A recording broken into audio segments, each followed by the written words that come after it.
The main speaker tonight is Mr. Harry Akers. Harry is one of the directors of the local Convention of States project here. I don't know a lot about this program, although I've heard bits and pieces of it, so I'm very excited and interested to hear some more about it. And I understand he's just the guy who can tell us about it. And I hope you're all interested in it because it sounds like it has some pretty good possibilities. So don't be afraid to ask him questions afterwards, too. So let me introduce Mr. Harry Akers. Please welcome him.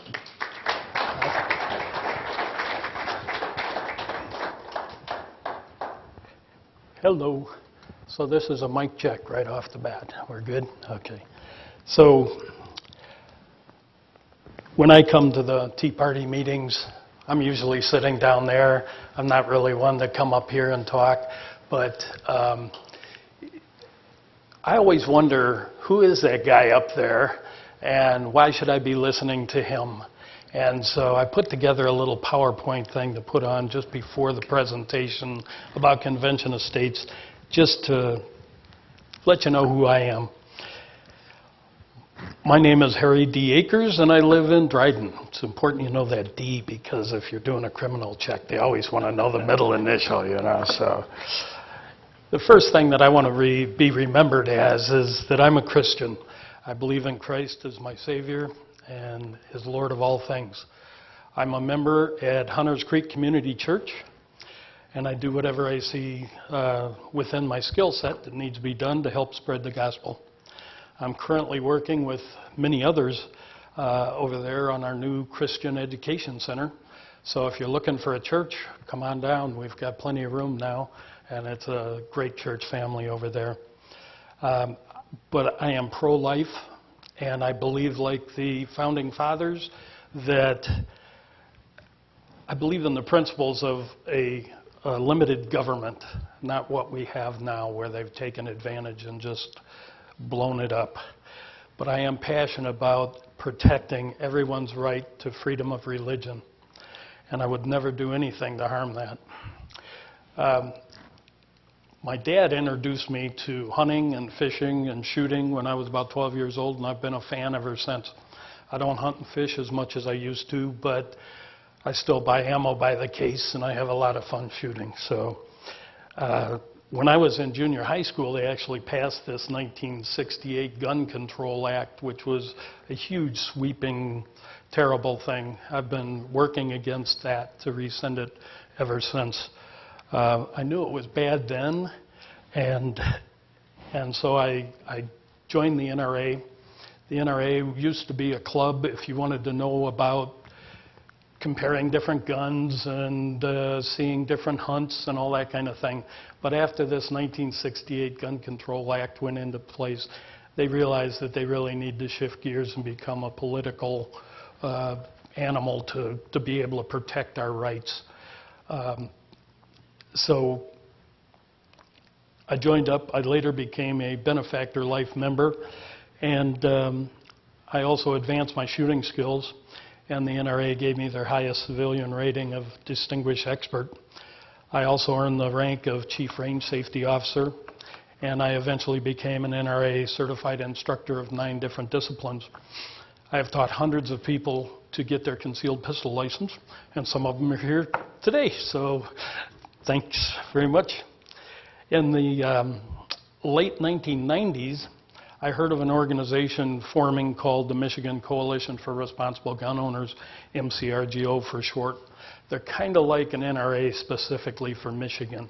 One of the big supporters was Mike Green, our previous state senator, and he was instrumental in getting the law passed that it used to be if you wanted a concealed pistol license so that you could defend yourself, you had to know somebody in the sheriff's department or something. Well, thanks to MCRGO and people like Mike Green and myself, we pushed and we got that changed to where Michigan is now a shall issue state. So they must issue it to you unless they can prove that you don't deserve it, that you'd be a danger. So they also started training courses, and I was honored that they asked me to be one of their first to be certified. And so I'm a advanced MCRGO instructor as well as an advanced NRA instructor. So again, I would never do anything that would be against our Second Amendment rights. The reason I bring this up is because there are some people that are against the Convention of States that say, oh, if you do this, it's going to run away, it's going to blow up, and we're all going to die, and you'll all lose your rights. I would never do that. So the MCRGO, working through that, though, got me more interested in politics and working with the legislature and everything. And so they suggested that we get more involved with the politics. So I started off by working with the Republican Party. I became a precinct delegate, and let's see. And then actually when I was running for precinct delegate, the Tea Party, you guys, sent out a questionnaire asking me how I felt about different things, and you gave me your highest rating. So I'm a pretty conservative kind of guy. So I did become involved with the Republican Party back when well, actually it was before this, but where I really got involved was when Obama was in charge, and then President Obama was in charge, and the Democrats had control of the House and the Senate, and the Republicans were trying to get back in. So I've been serving on the executive board, and I chair the Communications and Woods and Waters Committee, and I work on other committees as well. And a few years ago, I was unanimously selected to serve on the Lapeer County Board of Canvassers.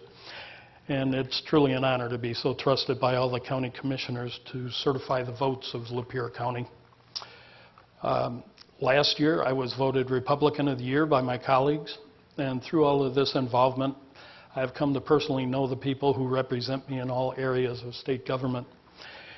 But I still didn't feel that I was doing much on the national level.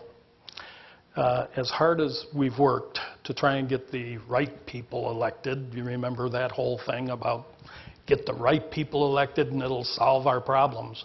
Well, we got the House, we got the Senate, we got the presidency for 2 years, we had full control, and now we lost the House, and where are we compared to before?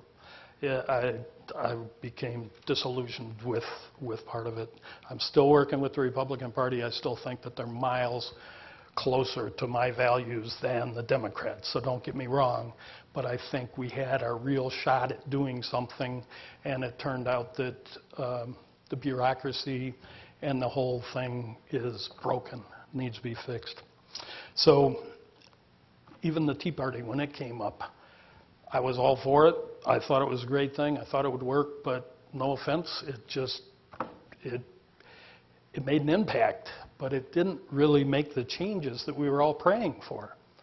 And now it seems like, now Lapeer's an exception really, but a lot of the Tea Parties that I've seen, they're going down, they're diminishing.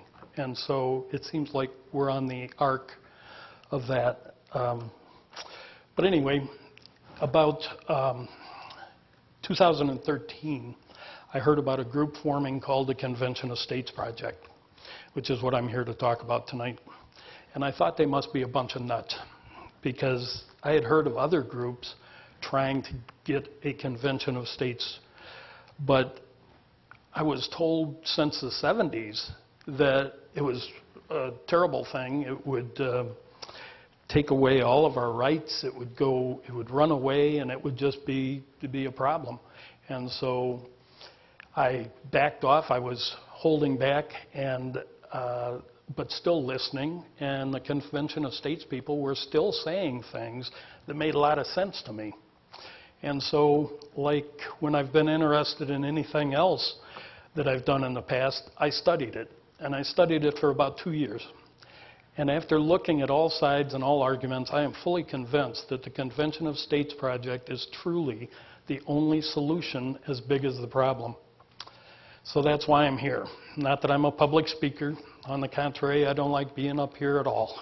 So, but I feel that this is so important that I'm willing to get way out of my comfort zone to bring you this presentation tonight. But before I start the presentation, there's two other things that I found out when I was researching it and everything that I think are important for you to know. First, everyone that I have met that's involved with the Convention of States project also started off thinking they must be a bunch of nuts. They've all heard that it's a dangerous idea. But like me, they researched and followed their studies to find that it is the solution that we've been looking for. This is so important that I'm here trying to convince you to do the same. Please look into it yourself. Don't listen to what other people are telling you. Even though they're people that you admire, there are reasons that they're stuck in the place that they're stuck in. And so you need to look at it yourself and research it, and I'm positive that you'll find. And actually, if you're like me, you're going to be a little ticked off at the people that have been telling you to be afraid of it. Because when you start looking at their supposed proof, you realize that they've taken things out of context and they are using it to make you afraid.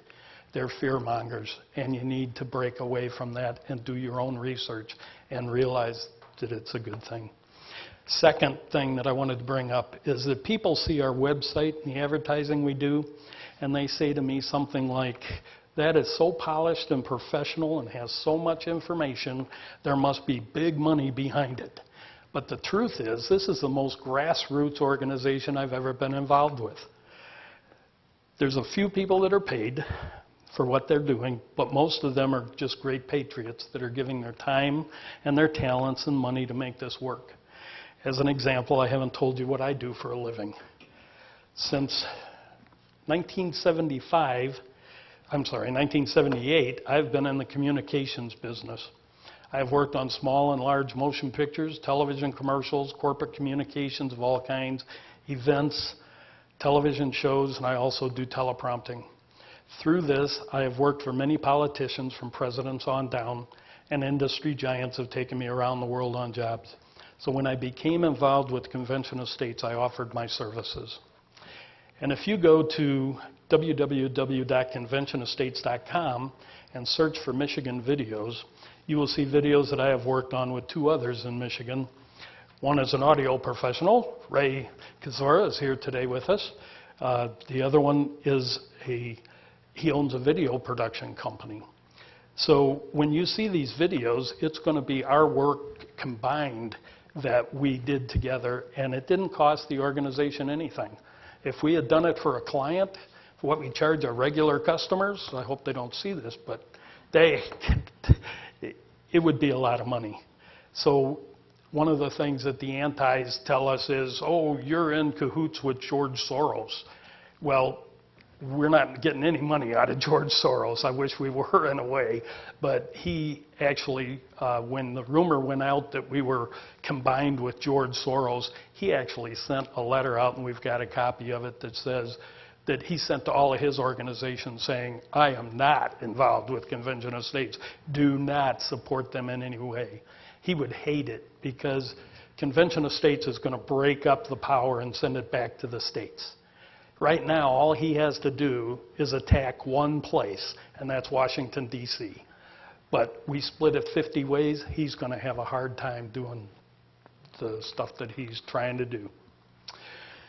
So I hope you feel that I've earned your respect enough for you to consider the following presentation. And if you give it a chance, I believe you'll join the over 43,000 Michigan residents who have already signed up as supporters and help us make a Convention of the States a reality. So give me a minute to switch over the electronics, and we'll get started with the actual presentation.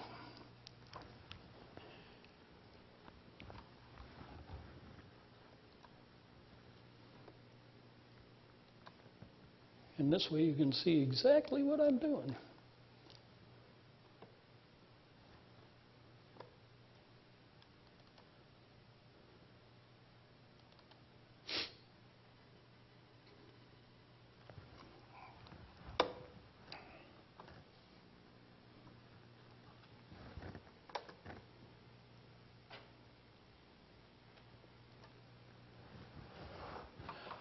Okay.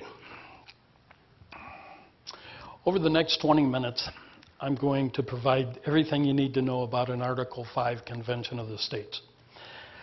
The problem, the solution, how it works, our strategy, and finally, how to get involved. If you're unfamiliar with this idea, don't worry. By the end of this, you'll have a good grasp on what the basics are. There will be time for questions at the end. Please hold your questions until then. So the Convention of States project is designed to address the three biggest problems we see in Washington, D.C. The debt and spending crisis, the overreach of the federal government, and the negative effects of career politicians. First, the debt and spending crisis. Here's the most important fact about our spending problem. The party doesn't matter. It's Republicans, it's Democrats, they're all spending money hand over fist. Democrats and Republicans both spend far beyond our means, and it's jeopardizing the future of our children and grandchildren. As of February 13th, 2019, the national debt is over $22 trillion. So this slide, even though it was made in January, is out of date. And our national unfunded liabilities are over $122 trillion. Obviously, this is unsustainable, and it's got to be stopped. But we'll feel the effects of this irresponsible spending even before our grandchildren are saddled with the national debt. According to expert analysis, the Medicare fund will be depleted by 2026, and Social Security will be gone by 2034. The second problem is government overreach. There are many ways that Washington abuses its power, but one of the most egregious happens every day in federal bureaucracies. They are responsible for the vast majority of the regulations under which we are forced to live. So what's the difference between a law and a regulation? Laws originate in the legislative assembly, so Congress, whereas regulations originate in administrative agencies and departments run by bureaucrats.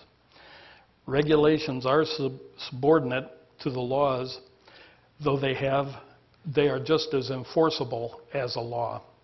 So the end result, from a citizen's point of view, is that there really isn't that a difference. We're still required to do the regulations. We can still have our property taken away. We can still be fined. We can still be put in jail, just as if it's a law. But Article 1 of the Constitution says that all legislative power is vested in Congress. So they're not supposed to be making laws, even though they call them regulations. They're not supposed to be doing that. That's supposed to be vested in Congress. The intent was to give elected Congress alone the power to write laws, not to unknown, unaccountable bureaucrats. I believe they wrote Article 1 to slow down the ability of Congress to write laws. This makes it hard for them to introduce, debate, vote on, and then have the president sign off on all laws. And if you think about it, really, the bureaucrats have more power than the president in this way. The president can't write laws, but the bureaucrats are writing regulations all the time with the same power of laws. So how bad is it? Here's an illustration. This will have audio. So these are the laws passed by Congress and signed by the president, and these are the regulations put in place by the bureaucracy. This is showing 2014 only.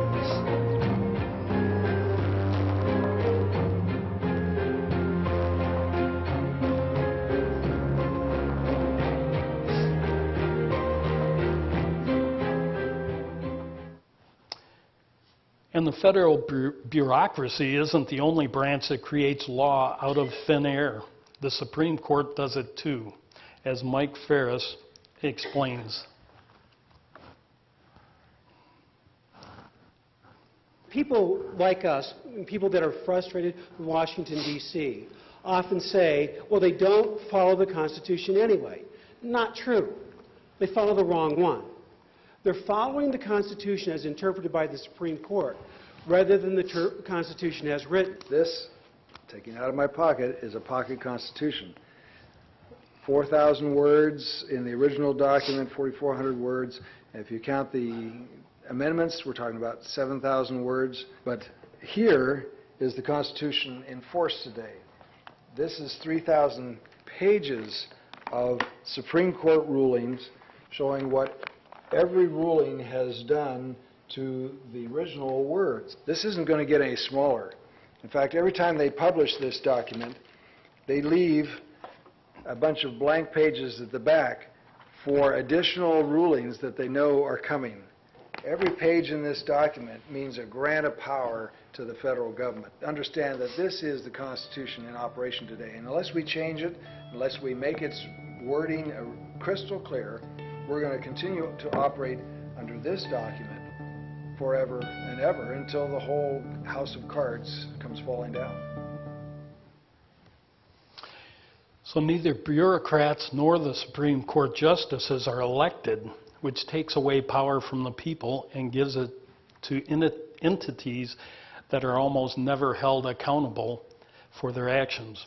And speaking of unaccountable federal officials, our founders never wanted anyone to make a career out of public service. But look how long these men and women from both sides of the aisle have been in Washington. You might say, what's wrong with that? Their constituents elect them. Why shouldn't they continue serving? The problem is that the longer that someone stays in Washington, the longer they're going to be tied to the bureaucrats and the special interests, and the less they're going to be willing to stick their neck out for the good of their constituents or the good of the country.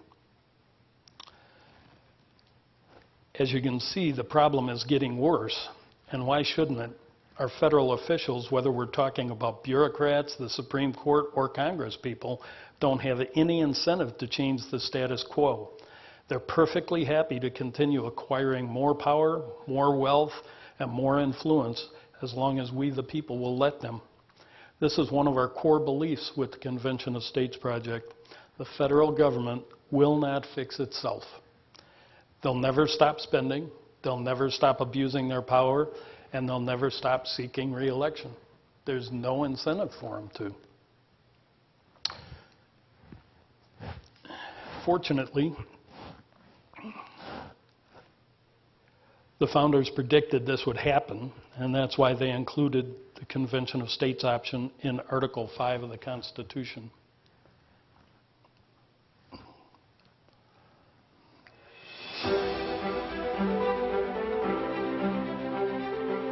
15th of September, 2 days before they signed the document, the end of 4 long, hot months in Philadelphia. They were ready to go home. But George Mason noticed that Article 5 only had a single method for amending the Constitution. He said, wait a minute, what if Congress becomes an obstacle?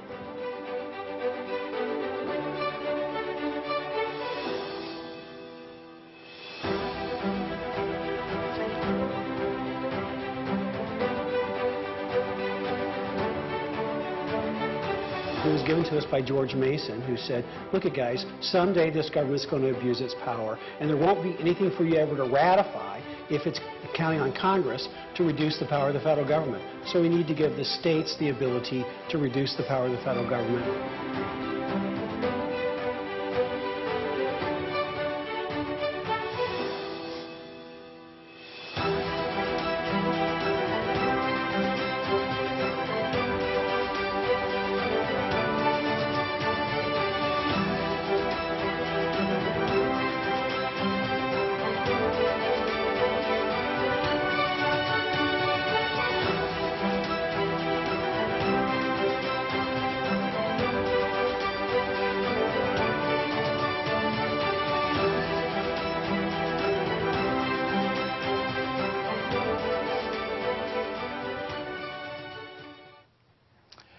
So as that video explains, the founders wrote Article 5 for one specific reason, so that the states could check federal power. They knew that without the Convention of States option, a corrupt, powerful federal government would never fix itself. which brings us to the actual text of Article 5. So here's what it says. The Congress, whenever 2/3 of both houses shall deem it necessary, shall propose amendments to this Constitution, or, on the application of the legislatures of 2/3 of the several states, shall call a convention for proposing amendments, which in either case shall be valid to all intents and purposes as part of this Constitution when ratified by the legislatures of 3/4 of the several states or by conventions in 3/4 thereof, as the one or the other mode of ratification may be proposed by the Congress. So at its most basic level, Article 5 allows the state legislatures to call for a convention for the purpose of proposing amendments. This convention can only be called if 2/3 of the states, today that would be 34, pass resolutions calling for such a convention. And note the word proposing. An Article 5 Convention of States is a meeting of states in which they discuss potential amendments to the U.S. Constitution. Those amendments, as Article 5 says, must then be sent back to the states and ratified by 38 legislatures. This is a very high bar, but it ensures that only the best, most popular amendments will finally be added to our founding document. Our plan is simple. We want to use an Article 5 as the founders intended. We believe the federal government has gone off the rails, and we want to encourage the states to use the power under Article 5 to get our nation back on track. Like the colonists during the War for Independence, our desire isn't to scrap everything and start something brand new. Instead, we want to get back to our founding principles, and we believe the best, most effective way to do that is to call a convention of states. Fortunately, the founders predicted this would happen. That's why they included the Convention of States option in Article 5 of the Constitution. And here's how it works. First, citizens ask their state legislatures to pass a resolution calling for an Article 5 Convention of States. Millions of patriots all across the country have done this by signing the Convention of States petition, and thousands more have called, emailed, and met with their state representatives. Next, the Convention of States resolution follows the same process as any other resolution. It must pass committees in both chambers and finally pass the full chamber in the House and the Senate. Once 34 states pass identical resolutions calling for a convention of states, Congress is obligated under Article 5 to name a time and place for the convention. The state legislatures decide how to select the delegates to the convention, but no matter how many delegates they send, each state gets only one vote. At the convention, delegates propose, debate, and vote on amendments. We'll get into the details of this in a minute, but for now, it's important to know that all amendments proposed must be limited to the language of the Convention of States resolution. Any off-topic amendments will be considered out of order. Amendment proposals are passed when a simple majority of the state delegations vote for them. Next, the amendment process. The amendment proposals that pass out of the convention are sent back to the states for ratification. 38 states must vote yes for any amendment proposal to become part of the Constitution. Again, this is a very high bar, and it all but ensures that no bad amendments will end up in our founding document. You can think of it like this. It only takes one legislative chamber in 13 states to keep an amendment from moving forward, because each state has the Senate and the House. If any one of those, it stops. So it's more like it's twice as hard as just saying 13 states. It's more than that. It's both the houses in each of those 13 states. Finally, once that entire process is complete, the amendment proposals become part of the Constitution. So our strategy consists of two main arenas, the state legislatures and the grassroots. On the legislative side, we're seeking to pass the Convention of States resolution in at least 34 states. We've already passed it in 14, which means we're already over 40% of the way to get it done. Our resolution calls for amendments in 3 distinct categories that limit the power and jurisdiction of the federal government, impose fiscal restraints on Congress, mandates term limits for federal officials. Remember, like I said before, when the states call for a convention of states under this resolution, they can only propose amendments that fall into one of these 3 categories. The Convention of States project doesn't endorse any particular amendments. Rather, we want the states to debate and propose specific amendment language under one of these broad topics. So here's where you come in. Along with lobbying to state legislators, we're seeking to build the nation's largest grassroots army. And as you can see, we're well on our way. We have volunteer teams with leadership structures in every state. Over 3.7 million volunteers and supporters and local leadership, what we call district captains, in over 1,700 state house districts. Thanks in large part to that grassroots army, the momentum for a Convention of States movement is building all across the country. The green states represent states that have already passed our resolution. There's 14 so far. We've had 2 of them. One of them just happened last week, wasn't it? And then one was about 3 weeks before that. Utah passed just last week. And so we've also conducted polling in 11 states that have yet to pass our resolution. In those states, over 60% of the voters say they would support their state calling for a convention of states. And, you know, this isn't a Republican or a Democrat thing. You can see voter support by party. The Republicans, it's 75%, and Democrats, it's over 55%. And then the independents, it's over 63%. So you can see that it's not partisan. Because the government is hosing over everybody. They don't pick any sides. Plus, some of the nation's most prominent thinkers and leaders have taken note of the growing Convention of States movements. The other day, we had a conference call of some state leaders, and Pete Hegseth joined the call, and I was really impressed with how supportive he is. One of the things we're trying to do in Michigan is set up a coalition for veterans. And so our state leader asked Pete, how would I approach somebody about that? And he says, if you get somebody that's a good candidate, you let me know and I'll call him. He's that supportive of the movement. He's getting his hands into it. So, you see anybody up there that you'd like to see what he has to say? Come on. Here's Pete. He says the Convention of States project is the only constitutional pathway for citizens to save our republic by restoring it to her citizens. Article 5 of our Constitution underscores the duty of active citizenship, and I'm proud to stand with millions of volunteers in this effort.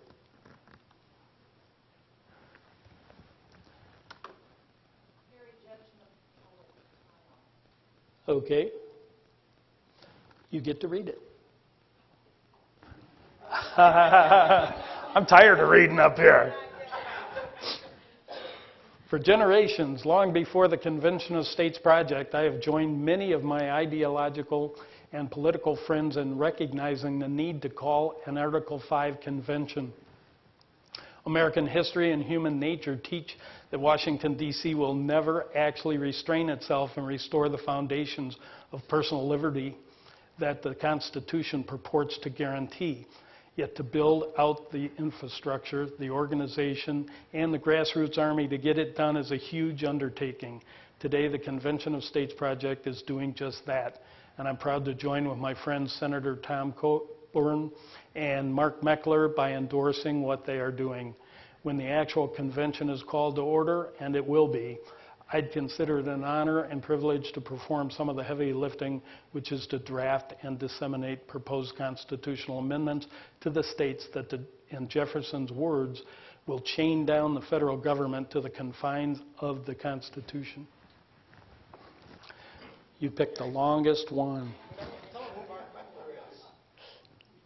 Yes, I would just ask to tell you who Mark Meckler is. You know, he was the one that was one of the founders of the Tea Party Patriots. And that was, I think, the largest Tea Party organization around. But he kind of felt like I was talking about earlier, it just didn't have an end game. The Tea Party doesn't have the teeth, it doesn't have a plan. I know part of it, I remember back when they were first forming, they said they didn't want any national Tea Party. They wanted to keep it as individuals. And I thought that was a great idea, but then looking back at it, it seems like, but that doesn't give you the power to do something. So anyway, it was him and Mike Ferris that got together and started the Convention of States Project. And a bunch of people like you see up here, and this is just a small sampling. If you go on the website, you'll see tons more people that are involved. Anyway, Mark Levin, Greg Abbott, governor, you can see all the people. Yeah, she is. On a state level, I think it's very important that we find candidates and elect them who would be willing to call for a convention of states if need be, because that is the tool the people have to rein in the government. But that's actually one of the nice things about the Convention of States. It bypasses the Congress. They don't have any choice.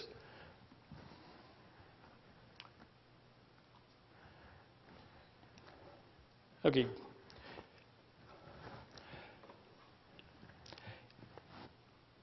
In conclusion, if you'd like to get involved, here are 3 of the best ways. We have additional volunteer and leadership positions available. And if you're interested in other opportunities, please don't hesitate to speak with me at the conclusion of this presentation. But these are 3 ways that can be most helpful in growing our movement. First, you can simply sign the official Convention of States petition at conventionofstates.com. When you sign the petition and provide a full address, we'll automatically send a copy of the petition to your state legislators. This is a great, easy way to let your representatives know you support the Convention of States resolution in your state legislature. Next, you can volunteer to be a district captain in your local community, and here's a brief video explaining that position. But before we go to that, I just want to tell you that this signing of the petition is really important. You do need to leave your address so that they can send it, they know where to send it to the legislatures. But every time I see Kevin Daly, he's telling me, you should see all the petitions coming into my office. We are growing in Michigan at over 320 per week. So it's a lot of people joining up. You know, earlier I said that I hope that you'll look into it to yourself and you can join the 43,000 people in Michigan that are supporters. 2 weeks ago I did this presentation in front of the Young Republican group and I said 41,000. It's jumped 2,000 in like 2 weeks. It's crazy how fast this is going. It's really gaining momentum. So here's a video that I promised you. All of us at the Convention of States Project truly believe freedom is worth fighting for. That's why we are executing a strategy that uses the Constitution to restore America. We believe the key to our success is creating and mobilizing a grassroots army at the state level. And the most critical member of this grassroots army is the district captain. We need a district captain in each of the 5,000 state house districts nationwide. As a district captain, you're on the front line in the fight for liberty. You'll be connecting Convention of States supporters in your local area, partnering with your state director to organize local town halls, meetings, and petition drives, and mobilizing local activists to have their voices heard at your state legislature. We will give you all the tools you will need and proudly stand shoulder to shoulder with you as we recruit, train, mobilize, and engage the largest grassroots army in the history of the United States. So be a part of the movement that refuses to let liberty die and stands up for our children and their future. Welcome aboard.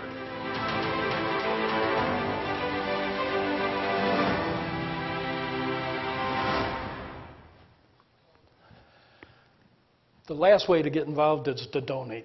It's the least one importance to the organization, but it is important. It does take money to make everything happen, even though our expenses are very low compared to other organizations. It's still, we need that. So if you want, you can go to conventionestates.com/donate and donate some money to the cause. So that's it.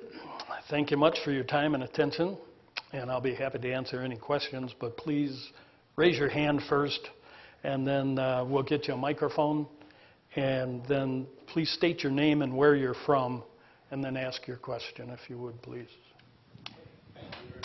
Yeah.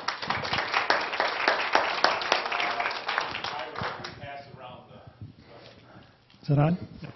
Harry, my name is Roger Harris. I'm from Lapeer.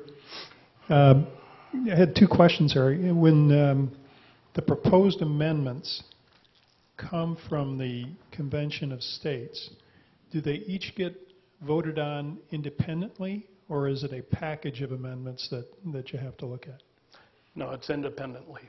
Okay. Second question. When a state votes to support the Convention of States, how long does that stay in place? I mean, can the next state legislature overrule it, or is it? It can be rescinded, but it stays in place until it is rescinded. Okay, thank you. Sure. That's one of the things that I like about the Convention of States project. There, if you remember, there was a balanced budget amendment group that started, and they got almost enough to make it happen. And then it kind of faltered, and then they had some people come in behind them and talk it down, and they actually had some of the states back out of it and rescinded it. So they had to work harder to get those back again, and it seemed like it was the same group of people going from state to state to state. We're not like that. We have people right here. Like, I live in Dryden, like I said before. I'm the district captain in Lapeer. I'm not going anywhere. Raised in West Bloomfield, and I'm not sure where you're from, Jim. Clarkston. Okay, I knew that. Just forget. This is Jim Distelrath. He's our legislative liaison, one of two in Michigan. So we are building a grassroots army, just like it said in the presentation, and we're here to stay. Because once we build that army, this is three things that we're going after the first on this go-round, like I explained. So it can also be put in place to do other things in the future if we wanted to, whatever. I mean, think it would have to be something that would just be super popular for it to get through, which these three things are. But if there was something else that had to be done to put the government in place, the mechanism would already be there to rally the troops and get out there and make it happen. Any other questions?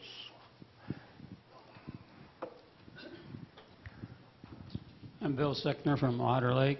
And on one of your slides, you listed 3 topics that amendments had to be limited to. Could you go over those again?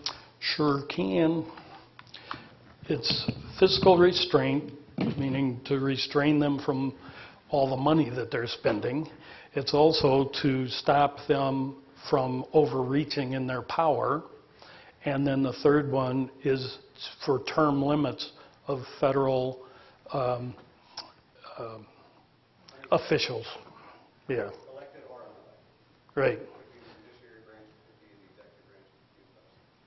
So all these bureaucrats that are there making their little kingdoms can be term limited out, just like Supreme Court justices could be too.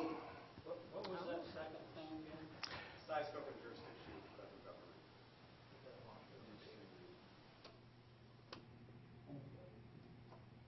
So one of the things under that middle tenet that he was talking about, for instance, might be the Commerce Clause. So what does the Commerce Clause really mean? Was it really intended to mean that anything that might have somewhat indirectly affected interstate commerce is actually interstate regulated by the government, federal government? No, it really meant goods moving between the states. That's what the Commerce Clause is meant to be. It wasn't some guy growing grain on his own land that might have impacted it because he would have bought the grain from someone else if he didn't grow it on his own land. And that was a complete perversion of what the Commerce Clause was meant to be. That shouldn't be regulated by the federal government. So things like that, in theory, you could rein that back in by redefining what that means through a constitutional amendment. So that might be one area, for instance. Not to mention that maybe we could get rid of the IRS and get rid of the Department of Education. Some of those things too, but even down to that level of redefining some of those clauses to tighten them up and make them mean what they were supposed to mean. So it didn't have anything to do with Obamacare? We could do that too.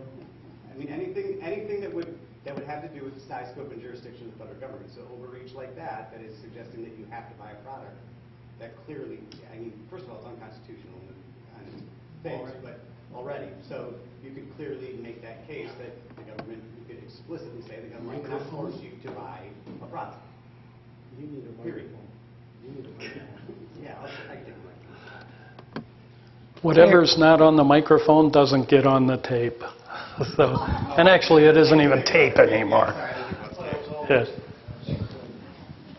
I got a question. Yes. I'm a little confused. You say it will bypass Congress, yet we're asking the legislators if they're going to support it. Gary Howell, other Yes. people in position. So how do... State legislators, Okay. not federal Not federal. Going to bypass... congressmen or federal senators or the president. Correct. Okay. That's correct. Thank you.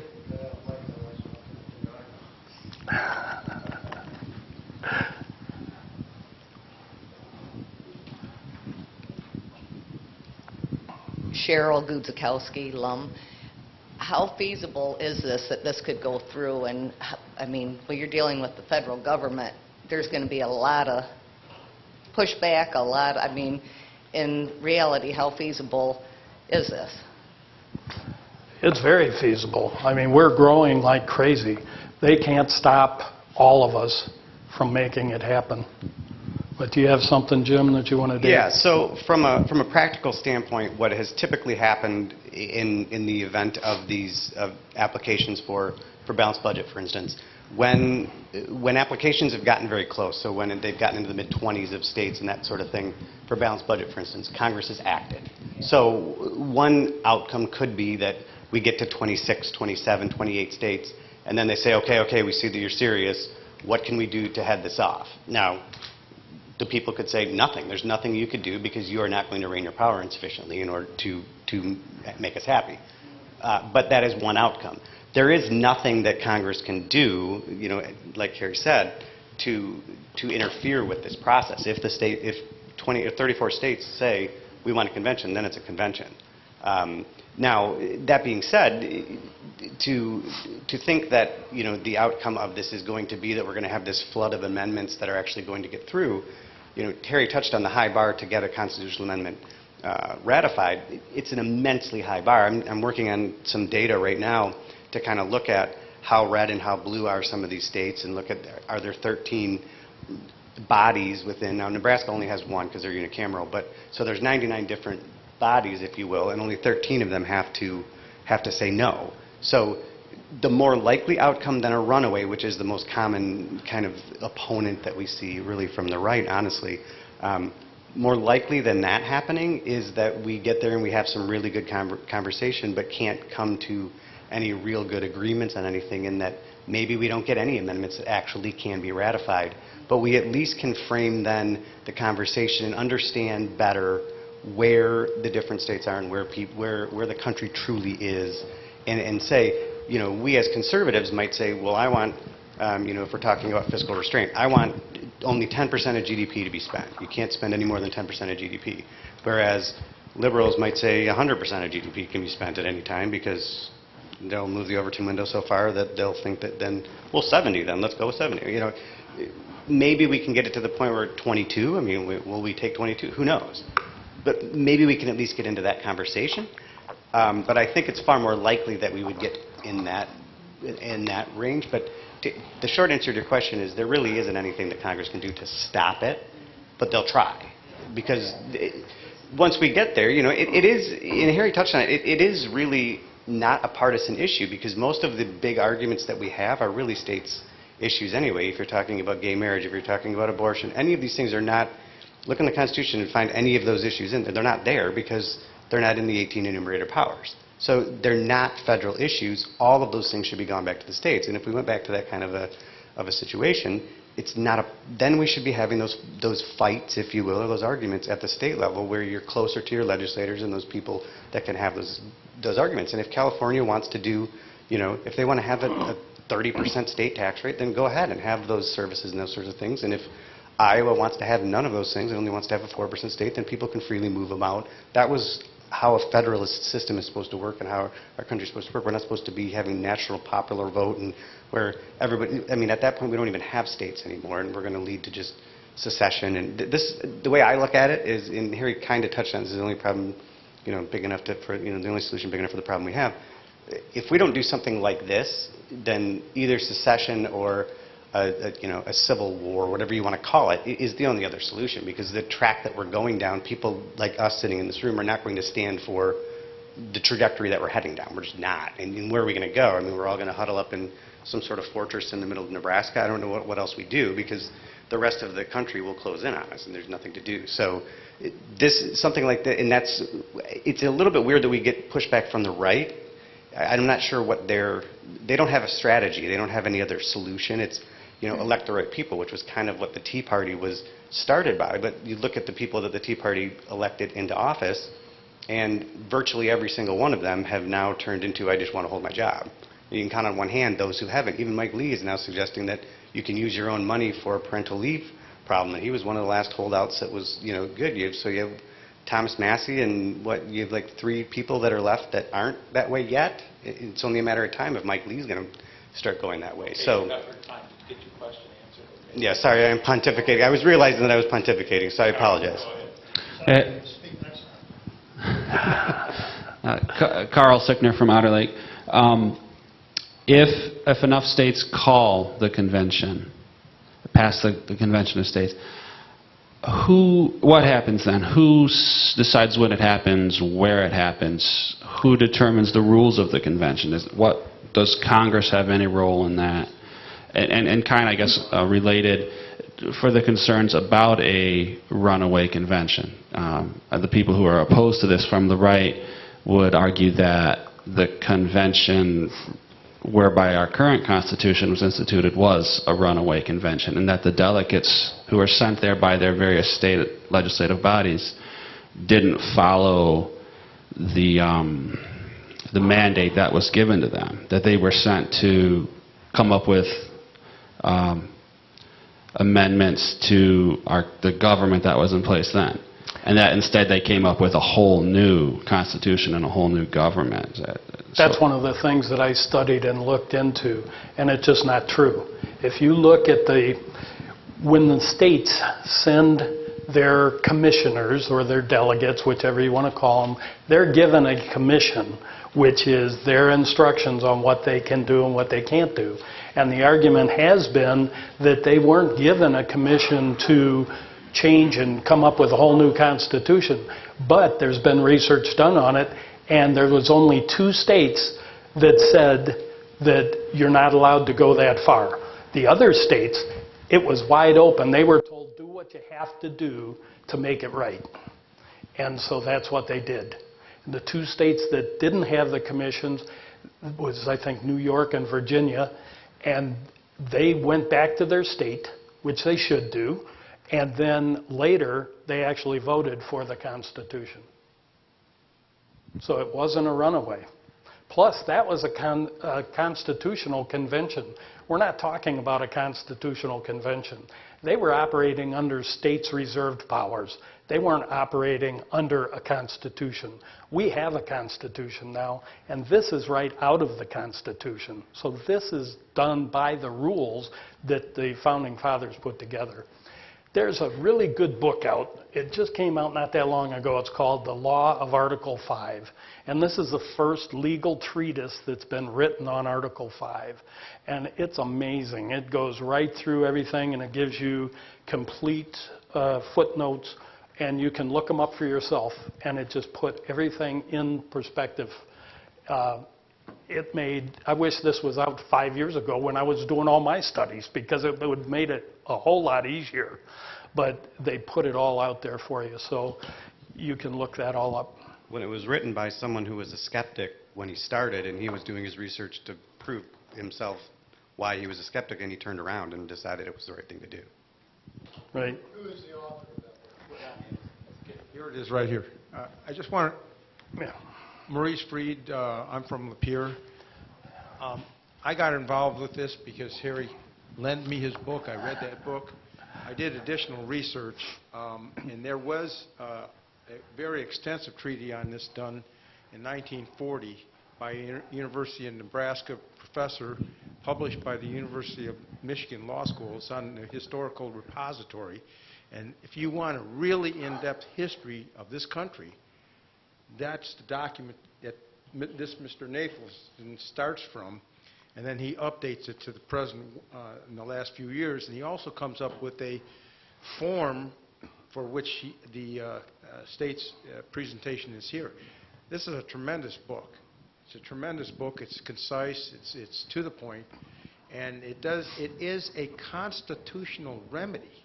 That's the key. It is a constitutional remedy, whereas the Federalist Papers and so forth, we were dealing with something that we hadn't formulated yet. We were trying to formulate rules and regulations.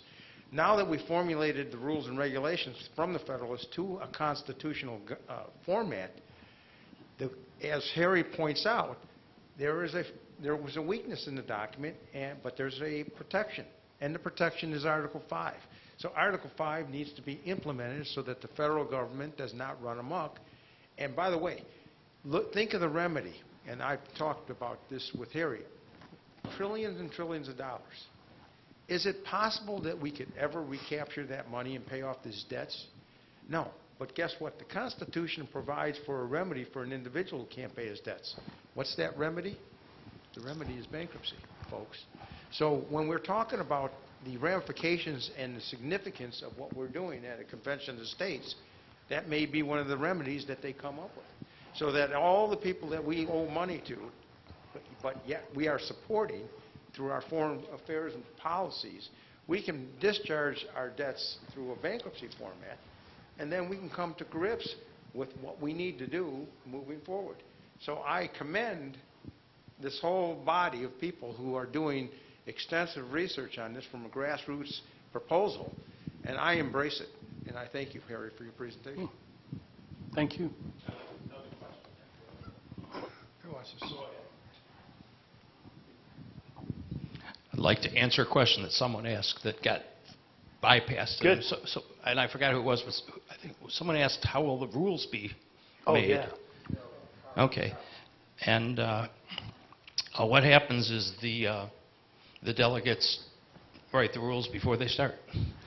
Now, if you want to see something fascinating, the Convention of States held a simulated convention last year, and you can find it on YouTube. Just key in simulated Convention of States, and all the states sent delegates. They showed up, they made rules, and what happened there will give you goosebumps, because they developed about 8 amendments that they proposed. Now, they didn't go to the states because this was just simulated, but seeing democracy in action like that, you thought you were sitting there in 1787. It was fascinating.